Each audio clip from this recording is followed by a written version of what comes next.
اس کام کے کچھ لوازم ہیں، کچھ شرائط ہیں، اس کی کچھ تدریج ہے جو ہمیں سنت سے ملتی ہے، قرآن سے ملتی ہے، حدیث سے ملتی ہے۔ تو میں اس کام کے ضمن میں اس کی وہ تدریجی مراحل اور اس کے لوازم اور اس کی شرائط بیان کرنا چاہتا ہوں۔ سب سے پہلی شرط اول، وہ فارسی کا شعر مجھے یاد آیا کہ در رہے منزل لیلا کے خطر ہاش بسے، شرط اول قدمی نس کے مجنوں باشی۔ پہلی شرط یہ کہ مجنوں بنو۔ تو یہاں کا پہلی شرط کیا ہے؟ پہلے صاحب ایمان بنو، ایمان تمہارے دلوں میں ہو۔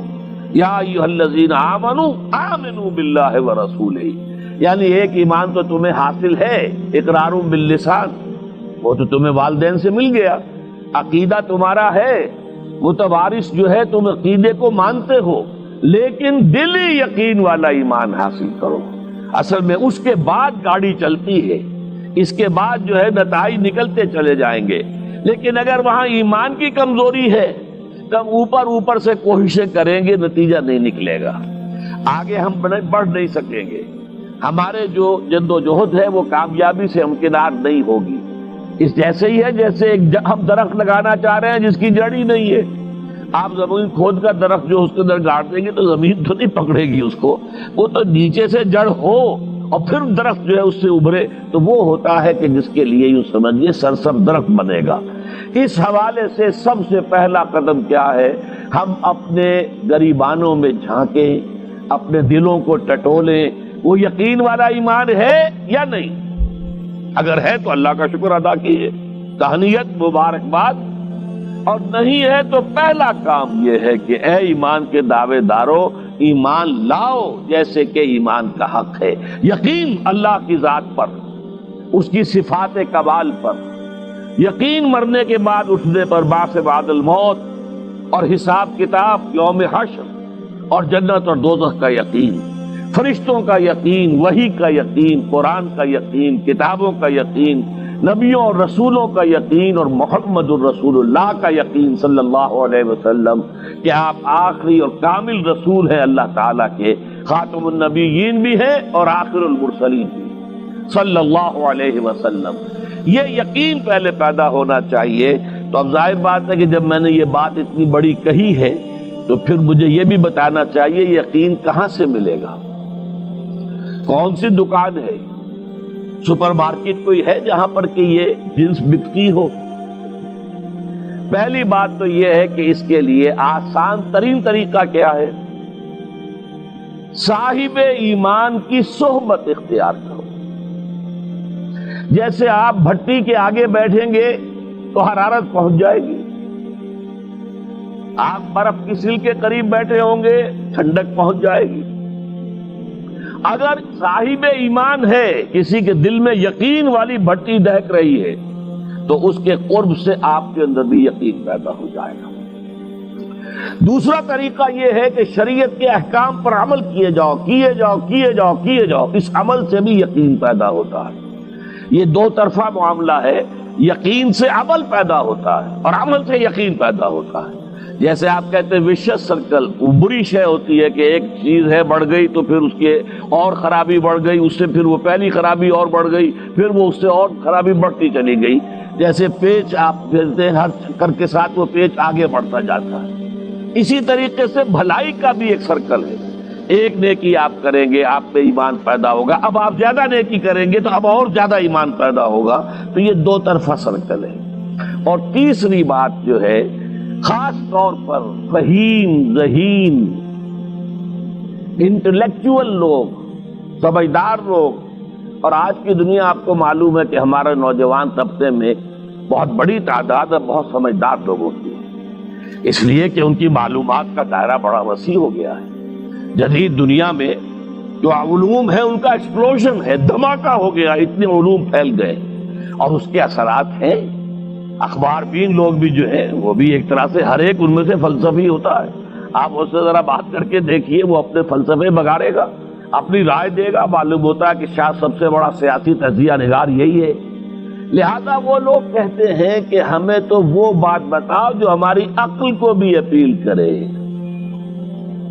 یہ جو معاملہ ہے وہ ایمان جو عقل کو بھی اپیل کرے اس کی سورس صرف ایک ہے اور وہ قرآن حکیم ہے۔ مولانا ظفر علی خان نے ایک شعر کہا تھا بہت سادہ انداز میں، وہ جنس نہیں ایمان جسے لے آئیں دکان فلسفہ سے، ڈھونڈے سے ملے گی عاقل کو یہ قرآن کے سپاروں۔ عاقل جو ہے انٹلیکچوئل، ایک ہے عام آدمی۔ عام آدمی جو ہے صاحب یقین کی صحبت سے بھی یقین پیدا ہو جائے گا، عام آدمی عمل کرتا رہے گا اس سے بھی یقین پیدا ہو جائے گا، لیکن عاقل انٹلیکچوئل وہ شخص جو کہتا پہلے میری عقل کو اطمینان ہونا چاہیے پھر مانوں گا، اس کے لیے جو سورس ہے، منبع ہے، سرچشمہ ہے ایمان کا، وہ صرف اور صرف قرآن ہے۔ اس میں غور و فکر کرے، انسان اس طرح قرآن کو پڑھے کہ وہ براہ راست اس کا مفہوم اس کے دل کے اوپر اترتا چلا جائے۔ جیسے علامہ اقبال نے کہا ہے کہ تیرے ضمیر پہ جب تک نہ ہو نزول کتاب، گرہ کشا ہے نہ راضی نہ صاحب کشاف۔ قرآن تو تمہارے اپنے قلب پر نازل ہونا چاہیے، اور یہ اصل میں ان کے والد نے کہا تھا ان سے۔ بالکل بچپن میں علامہ اقبال چھوٹے سے بچے تھے، ان کے والد تھے ذرا صوفی منشاد میں تھے، وہ شیخ نور محمد۔ وہ آئے فجر کی نماز مسجد سے پڑھ کر آئے تو دیکھا کہ اقبال جو ہے بچہ وہ قرآن پڑھ رہا بیٹھا ہوا۔ اس نے کہا والد نے کہ بیٹے تم یہ قرآن کیسے پڑھتے ہو؟ اب وہ حیران ہوا بچہ، یا بجان بس میں پڑھتا ہوں قرآن جیسے پڑھتے ہیں، آپ کا مطلب کیا ہے؟ کہا بیٹے قرآن ایسے پڑھا کرو کہ جیسے یہ تم پر نازل ہو رہا ہے، یوں سمجھو کہ تم پر نازل ہو رہا ہے، تم مخاطب ہو۔ اب اس چیز کو انہوں نے اپنے اس شعر میں ادا کیا، تیرے ضمیر پہ جب تک نہ ہو نزول کتاب، گرہ کشا ہے نہ راضی نہ صاحب کشاف۔ جیسے یہ قرآن قلب محمد پر نازل ہوا تھا، فَإِنَّهُ نَزَّلَهُ عَلَىٰ قَلْبِكَ، جبرائیل نے یہ اے نبی اے محمد آپ کے دل پر اتارا ہے۔ تو جب تک ہمارے بھی دل پر نہیں اترے گا تو قرآن مجید جو ہے وہ ہمیں انسپائر نہیں کر سکے گا۔ ترجمہ آپ پڑھیں گے، کچھ آپ کو معلوم ہو گیا اس کا مطلب یہ ہے، تفسیر پڑھا، اچھا جی ٹھیک ہے فلاں مفسر نے یہ لکھا ہے، فلاں نے یہ لکھا ہے، یہ معلومات تو مل جائیں گی، لیکن وہ اندر سے جو موٹیویشن ہوتی ہے، اندر سے جو جذبہ ابھرتا ہے، اندر سے جو ایمان جو ہے چشمے کی طرح قلب کی گہرائیوں سے ابلتا ہے، وہ نہیں ہوگا۔ وہ اسی وقت ہوتا ہے کہ جب وہ انٹلیکچوئل آدمی جو ہے وہ کم سے کم اتنی تکلیف ضرور کرے کہ اتنی عربی سیکھ لے کہ عربی جو ہے قرآن مجید اس کے براہ راست قلب پر نازل ہو سکے، وہ ترجمہ نہ دیکھے۔ اب ایک آیت پڑھی پھر ترجمہ دیکھا، پھر دیکھا اس میں نمبر 11 لکھا ہوا ہے، حاشیہ میں جا کر دیکھا نمبر 11 یہاں ہے، وہ دیکھا، تسلسل تو ٹوٹ گیا۔ اب وہ بات نہیں رہی، اور ترجمہ جو ہے وہ سبھی جانتے ہیں، دنیا میں ہر بچہ بھی سمجھ لے گا کہ غالب کا کوئی شعر ہو اور وہ آدمی پڑھ کے جھوم جاتا ہے کہ کیا بات کہی، اسی کا انگریزی میں ترجمہ کر دیجیے، اب اس میں کچھ بھی نہیں۔ آپ نے مفہوم تو بیان کر دیا انگریزی میں، لیکن جو تاثیر ہے اس غالب کے شعر کی وہ انگریزی میں منتقل نہیں ہو سکتی۔ تو قرآن مجید کا کچھ نہ کچھ مفہوم تو ترجمے سے معلوم ہو جائے گا، قرآن کی تاثیر ترجمے سے نہیں حاصل ہو سکتی، تفسیر سے نہیں حاصل ہو سکتی۔ اسی لیے دو سب سے بڑی تفسیروں کا ذکر علامہ اقبال نے کیا ہے کہ گرہ کشا ہے نہ راضی، نہ امام راضی کی تفسیر کبیر سے تمہیں فائدہ ہوگا اور نہ امام زمخشری کی کشاف سے ہوگا، جب تک کہ تمہارے اپنے دل پر قرآن نہ اترے۔ اور اس کے لیے لازم ہے کم سے کم یہ کہ اتنی عربی انسان سیکھ لے کہ بیریئر نہ ہو ٹرانسلیشن کا، کوئی پردہ حائل نہ ہو درمیان میں، تسلسل نہ ٹوٹے، آپ براہ راست پڑھ رہے ہیں اور براہ راست اس کا مفہوم آپ کے قلب پر نازل ہو رہا ہے۔ تو پہلا سٹیپ جو میں نے ان 3 آیتوں پر اضافی آیت سورہ نساء کی آپ کے سامنے رکھی، ہم میں سے ہر شخص کا پہلا کام یہ ہے کہ وہ یقین والا ایمان حاصل کرے۔ عام آدمی کے لیے صاحب یقین کی صحبت بھی مفید، عام آدمی کے لیے عمل سے بھی یقین پیدا ہوتا ہے، لیکن انٹلیکچوئل کے لیے، ذہین کے لیے، فہیم انسان کے لیے، انٹیلیجنسیا جسے آپ کہتے ہیں، اس کے لیے لازم ہے کہ وہ قرآن مجید کی گہرائیوں میں غوطہ زنی کرے اور قرآن اس کے اپنے قلب کے اوپر نازل ہو تو کہیں جا کر وہ قرآن کو سمجھے گا۔ چنانچہ علامہ اقبالی کا ایک اور شعر میرے ذہن میں آیا ہے، وہ میں آپ کو سنا دوں۔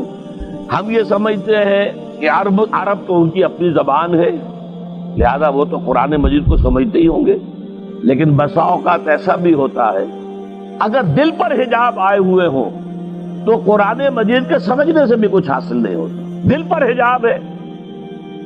یہی وجہ ہے تو عرب ہو یا عجم ہو، تیرا دل نہ دے گواہی، لغت غریب یہ قرآن مجید جو ہے، تو عجم ہو یا عرب ہو، یہ قرآن مجید تیرے لیے لغت غریب رہے گا جب تک کہ تیرا دل گواہی نہیں دیتا۔ تو ایک تو طلب ہدایت ہو انسان کے اندر، اور دوسرے یہ کہ قرآن مجید کو براہ راست نازل ہونے کا موقع ملے قلب کے اوپر، تو ایمان یقین والا حاصل ہوگا۔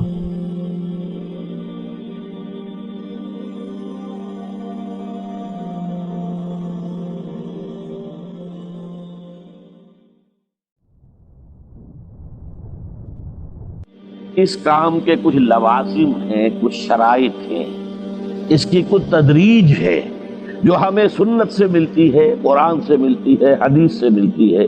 تو میں اس کام کے ضمن میں اس کی وہ تدریجی مراحل اور اس کے لوازم اور اس کی شرائط بیان کرنا چاہتا ہوں۔ سب سے پہلی شرط اول، وہ فارسی کا شعر مجھے یاد آیا کہ در رہے منزل لیلا کے خطر ہاش بسے، شرط اول قدمی نس کے مجنو باشی۔ پہلی شرط یہ کہ مجنو بنو۔